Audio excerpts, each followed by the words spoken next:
folks, welcome to the past. It's the end of May and I've just gotten word that the X1D replacement is coming. So I'm heading into the city for a first look at it. Okay, so look, the X1D first came out in 2016. It was the world's first medium format mirrorless camera. Now, there were a lot of things I liked about it, some that I didn't really love about it. Let's start with the things that I did like. First of all, it has the best design and I think the best user interface of any camera I've ever used. And it's not just the looks, the ergonomics are fantastic, and small things like the recessed dials, easy tethering, full touchscreen, including choosing your points whilst it's up to your eye for focusing, are all great. It's great for 2019. It was amazing for 2016. The leaf shutter as a portrait photographer is great. It minimizes the body size and the shutter vibration and gives you a much higher sync speed. And of course, the most important thing, the image quality and dynamic range is fantastic. But there's also some downsides. The first one, the speed. Look, when it first came out, I think they rushed it and it just wasn't ready. Firmware fixed a lot of the speed issues, but not all of them. The hardware just isn't up to 2019 standards. It took several seconds to start up and the autofocus wasn't nearly as fast as the current Fujis. Also, it's more expensive than the Fujis. For Hasselblad world, it's very cheap. But with the 50S and 50R being 5.5 and 4.5, the Hasselblad body is pricey and the lenses are more expensive too. That's partly because they have the shutter in the lens for Hasselblad. And look, the sensor is great. It's the same one that's in those two Fujis, but the relatively slow sensor readout time is not great for a portrait photographer. It means adapting lenses is kind of tricky. When that's just about all of the cons for how I use it. Okay, so let's talk about wish list. For me, I want a significant speed improvement, especially startup and removing lags. And I really don't want any change to the physical design of the camera. And that's almost enough for me personally. Those two things are fixed, I would be pretty much sold. But I'm being demanding, so why not let's add a few things to the list. If they do change the sensor, I would love to see a much faster readout time so I can adapt my manual lenses to work on that. I would love to see built-in GPS rather than the slide-on module, because that makes using it and flash almost impossible. Now, I highly doubt that the price can come down or would come down, but I would love to see it not go up even further than where it was before. And I'd like to see more fast primes, faster than f2. They've only got the one so far, the 80mm f1.9. So let's see, I'm gonna go meet Steph, head into the city and get about an hour of hands-on time with it to see how it performs. So the moment arrived and I got to see the original and the new one side by side. First thing that you'll notice is it's a different color, although this lighting really sucks, so let's step outside and have a look. So that's the new one on the right. It's kind of a charcoal color, I guess you could call it. It's interesting to see that that's the color that the new iMac Pro went. It's also the color that the Fuji 100 megapixel has highlights of. First thing I wanted to check was the startup time. So let's go with a test. Ready, set, go. 1 second, 2 seconds, 3 seconds, 4 seconds, and the new one is done. 6 seconds, 7 seconds, 8 seconds, and the old one's done. So twice as fast, but still 4 seconds. It's not DSLR territory, but respectable. Now, of course, I wanted to run me through all the specs and features of this. One thing that caught my ear was the price. It's under the lowest price the X1D original ever sold for.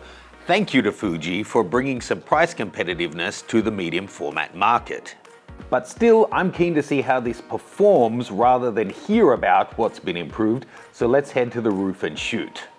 Now, I was instantly surprised that the touchscreen is a lot better now.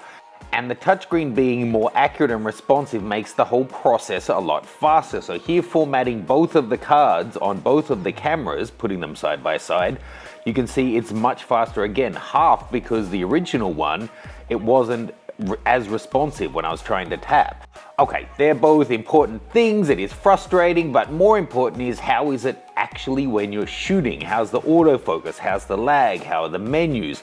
So for that, we went through. It was so windy. Thanks to the guys who were able to give me a hand. You can see the light just about wobbling off its stand there. Of course, big thanks to Steph, fabulous as always.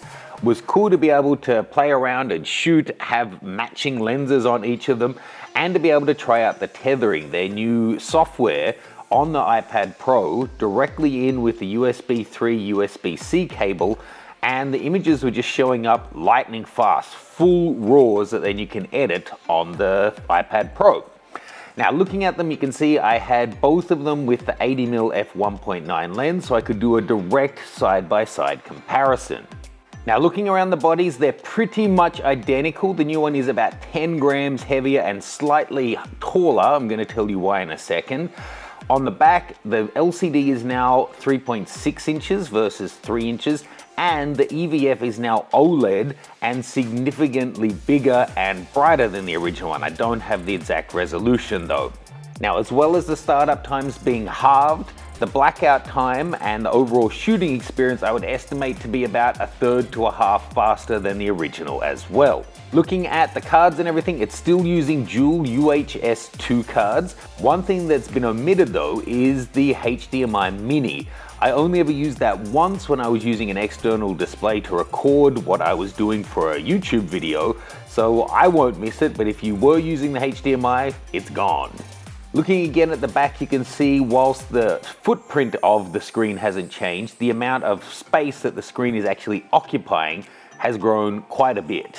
And you'll also note that the grip material and texture has also changed. Okay, here's where the height is different. You see it's about a millimeter or two higher there on the black section around the flash hot shoe. That's because they have finally included the GPS in body. Great news. Let's go back and shoot some more. Look, I shot with both of the cameras with matching lenses side by side, a much more refined experience on the new one. That said, they're exactly the same sensor and the image quality is identical, so all the shots I'm showing you here are from the new version, the X1D 2.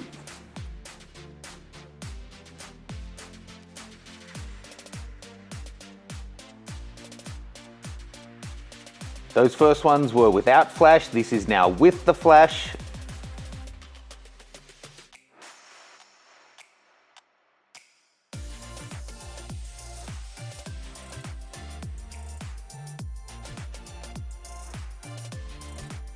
And some crop in so you can see that 50 megapixel output.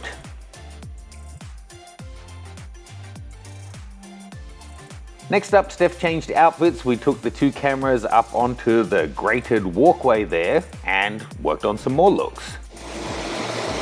I'm ready. Lean in that corner. This corner? Yeah, that corner, facing me. Tippy toes. Right in the corner.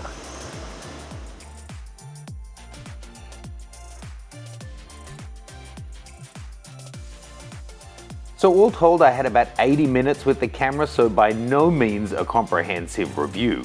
That said, it's definitely faster and handling a lot better than the original version was. A good update for 2019, but if you've never used a medium format mirrorless camera, don't expect, high-end DSLR kind of speed.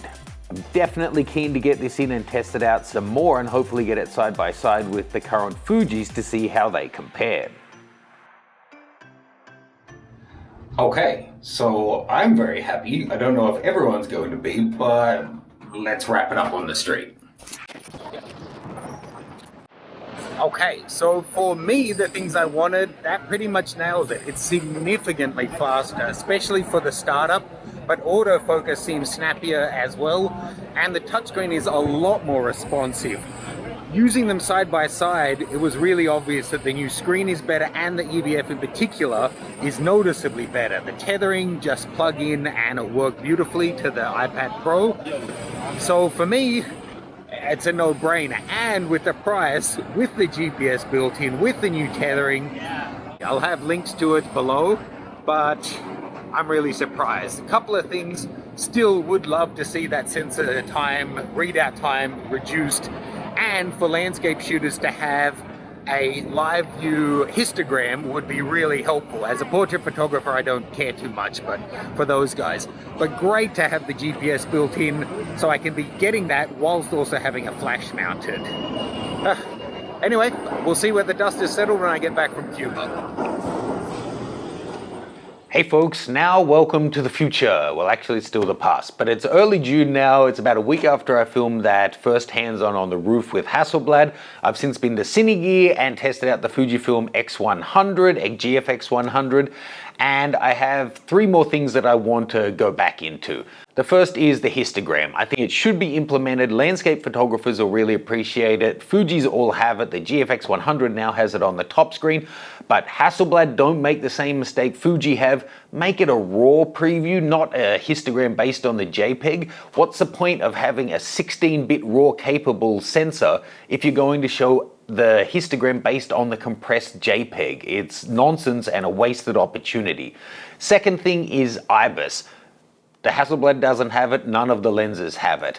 The 100 megapixel Fuji does, and a couple of their lenses have it. That's a big issue if you're going to be using the gear out on the street. Yes, the faster sync speed, and yes, the leaf shutter reduces vibration, minimizing the need in a way, but still, to be able to get slower shutter speeds, Ibis is so handy, and when you have that, it does open up new forms of shooting. Whether or not you think the manufacturer intended it, I don't care. If you want to use it in a certain situation, having Ibis, having good ergonomics, having this, that, and the other that are good for going into different conditions is helpful. So I hope that eventually we're going to see some stabilization in the Hasselblad system. And third one is lens prices. I'm so glad and thankful to Fuji that they've brought competition to this part in the market, and I'm really glad to see that Hasselblad has responded in kind. Now, part of that though is that this 50 megapixel sensor has been around for years and several generations of cameras, so no doubt the production cost has dropped a lot, and that's why they can drop the price on the cameras. But you still have to factor in lens prices. Now, it's just the fact that you could get a Fuji S or R and 4 or 5 lenses for the price of getting the Hasselblad with 2 or 3 lenses, because they're $1,500, $2,000, $2,500 for the Fujis ish, and the Hasselblads are more like $3,000 to $4,000 each. So that's something you still need to factor in. I do love that they have the leaf shutter. I personally prefer the optics on the Hasselblad, but the Fuji ones are still outstanding. And when you're talking, 60% of the cost, it's a really significant part of the overall proposition. So that's now my final thoughts. Let me know your thoughts. There'll be links below. See you soon.